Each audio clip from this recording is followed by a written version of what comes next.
Knox woke up on the floor in the back of the SUV. The last thing he remembered was the car driving away from what was left of his club, Siren, before Silas's thugs started beating on him and he blacked out. Not that it mattered. Between all the smoke he'd inhaled inside the burning club and the two dark casters kicking the crap out of him, he wasn't sure how much more he could take. Mortals weren't the only ones who had their limits.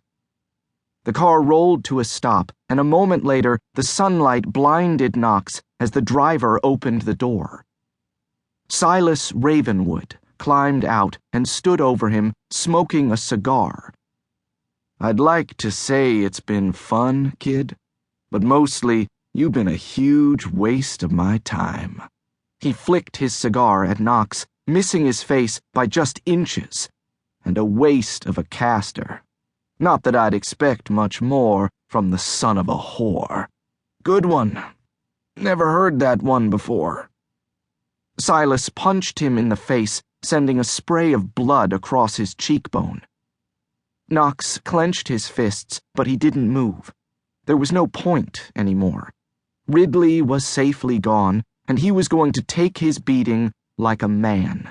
He had known this would be coming when he set fire to Siren instead of delivering Ridley and the quarter Incubus to Silas Ravenwood as promised. "But I'll kill you one day, Silas. I swear to God. Then you can rot in the other world with Abraham." Silas stood in the shadow of the alley. "See you in the next life, kid. It's sure as hell your last day in this one." He slammed the door, and the driver pulled away from the curb. Once Silas was gone, the real beatings started. Enough blows to the head, and Knox barely remembered his own name. Even worse, he had no idea where he was or where they were taking him. The river was his best guess. Maybe they'd toss him in like a sack of kittens. I'd be lucky to get off that easy. Then the SUV stopped at a red light. Knox could see the cloud of smoke above the club in the distance. He was still staring at the smoke, dazed, when the side window next to him shattered. A hand the size of a dinner plate plunged through the glass. Sampson dragged one of Silas's men out through the window and unlocked the door before the driver even realized what was happening. Instead of hitting the gas, the idiot came out and tried to take on close to 7 feet of angry Darkborn. Bad move, big guy. Silas's other lackey was still in the back with Knox, and he jumped out to help.